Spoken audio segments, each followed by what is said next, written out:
Hi, I'm Lucy Bloom and welcome to my channel. Today we're going to be chatting about how to prune, propagate and repot your cane begonias. So let's get going.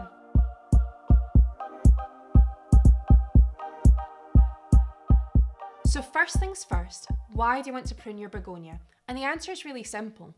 If you leave your begonia to its own devices, it's just going to get long and leggy. So in the wild, that's not so much of an issue because it's reaching towards the sun. And when it's reaching towards the sun, it's getting buffeted by the rain and the wind, and the stem is getting stronger for it. But in your house, you don't have that pressure. It's reaching towards your window and it's got no outside stimulus in order to make the stem stronger. So it gets longer but more fragile in the process.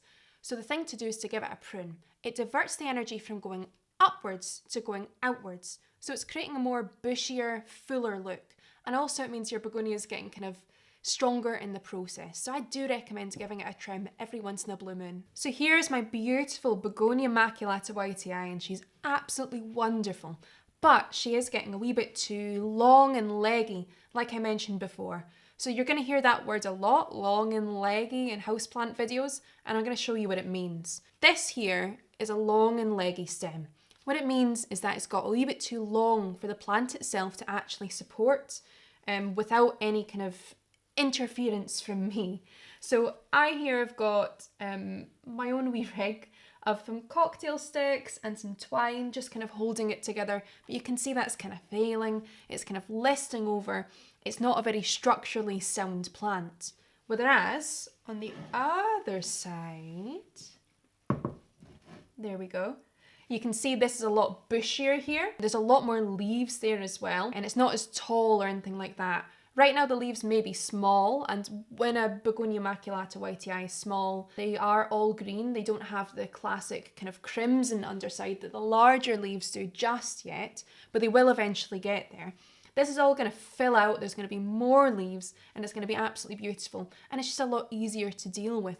So it's a really good reason to kind of have a wee prune and kind of strengthen your plant up a wee bit. When you get pruning, the only thing you really need is a pair of sharp, disinfected scissors. When I'm chatting about disinfectant, the best thing to do is to use isopropyl alcohol if you've got any. However, if you don't have any kicking about, just use whatever's in your house really, any kind of bleachy product. But the important thing to remember is not to leave any bleach on your actual scissors when you're cutting your plant. As I've said before, these plants are delicate. So if you use any kind of bleachy product in your scissors and there's a wee bit of residue, you do risk harming the plant in the long run. So just make sure they're nice and clean, disinfected, but not covered in bleach. All right, so let's get pruning. This here is what you call a growth point. So we're going to want to cut about 1 centimetre above it. So just there is perfectly fine. So I'm going to do that right now. There we go, we've got a lovely new cutting. So now we've got our cuttings and it's time to get propagating. There's a couple different ways in which you can propagate begonia cuttings. You can do soil propagation or, and more easily, you can do water propagation. That's the one I'm going to do. So I've got these wee bottles here. I've got one more as well. Simple as pop the cutting into the water. In terms of the water you're going to want to use, when I'm doing propagation at home, if it's just a normal plant like ivy, like rosemary, like any garden herbs, what I'll be doing is I'll be using just tap water. I know for some people it's a cardinal sin, but Scottish tap water is quite solid. I just use it and usually it grows happily. However, with a more delicate cutting like begonias, try and use non-chlorinated water. It's in the name, it's just water with no chlorine in it. There's a few different ways in which you can get non-chlorinated water. You can boil the water. You can buy bottles of water, although that's far more expensive. You can leave the water out for 24 hours and then decant it into one of these and then use it for propagation. Otherwise, you can get something called a dechlorifying agent. Now, this is the method I use. Super cheap and super easy to get. You can get it on Amazon, you can get it on most kind of fish shops because a lot of people are into fish, use it to kind of, so that their fish doesn't have any chlorine in its water. And a little goes a long way, so you're not shelling out a whole bunch of money either. Yep, so you just more or less, when you've got your water all ready and you've got suitable containers, pop them in and then you'll be absolutely fine. Care instructions for these are mostly normal begonia rules. In terms of light, it is bright, indirect light. Too close to a light source and you're going to frazzle it. Too far away and you're going to lose some of that pigmentation. So yeah, bright, indirect light. And you want to get that right first time with these guys because they've already gone through a shock of having been cut. So if you give them a fright now, they might just die on you. In terms of temperatures, you're wanting to keep them nice and warm. That will stimulate root growth. So nice and warm, try not to do any propagation over the winter period. If you do, you can do it. It's just going to be a wee bit more difficult. I don't see why you'd give yourself the stress. Water-wise, change the water every other day or just wherever you remember. With begonia cuttings, you're in for the long haul, so it could take something like 3 months until you're ready to pot up. So if you're forgetting for 5 days, don't be so hard on yourself. Just take it one step at a time, just change its water, and it should be totally all right. Okay, so here I've got 2 begonia cuttings that I made around 3 months ago now, and they're both ready to pot up. You can see that by the substantial root system it's got here.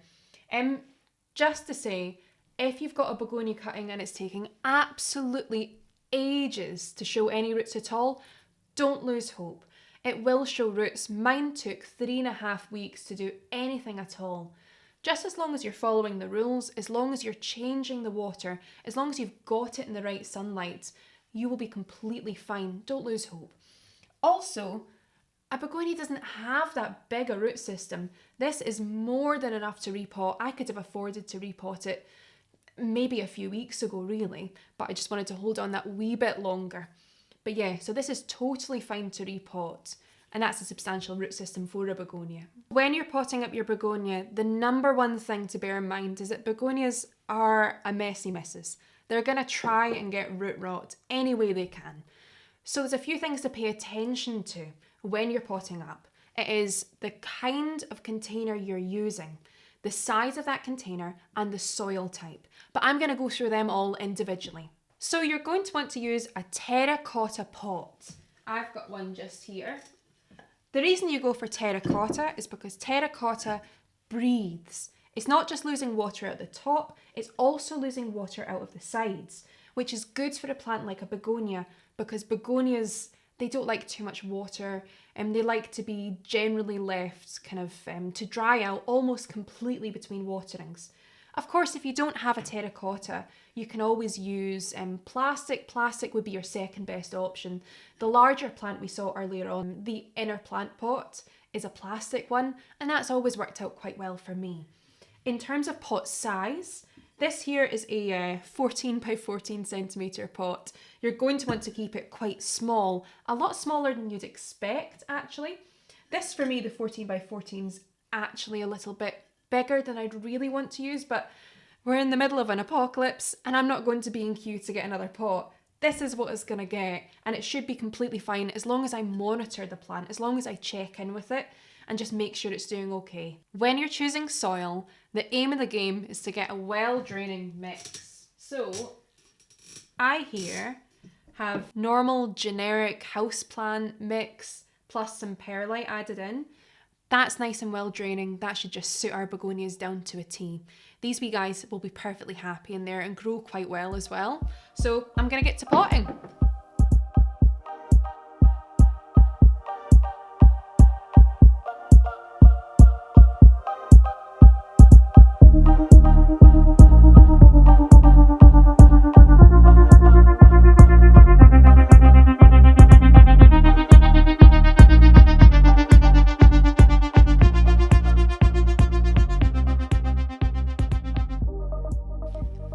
Okay, so I'm pretty happy with that. I think it looks really cute. Oh, it's lovely. So for right now, I don't need to cane it or anything like that. It should just stand up by itself as long as you've tampered down the soil enough. Now, tampering down the soil with a begonia like this is a bit of a kind of tightrope walk because you don't want to tamper it down too much so that you're suffocating the roots, you're smashing them, you're damaging them, anything like that. But you also need to allow it a certain amount of grip It needs to be able to kind of grab onto the soil. The soil needs to be compacted enough so that it's got things to grow between and in. That's one of the reasons you've got your perlite there. But I think that is perfectly fine for this particular begonia. And like I said, at this time, I don't even need any canes or anything like that. It should just quite happily grapple on like that. So there we have it. One happy big begonia and one very happy small begonia. Thank you so much for watching my channel. Leave any comments or questions you have just down below and I promise I'll get to them all. In the meantime, make sure to subscribe and have a lovely day. Thank you. Bye.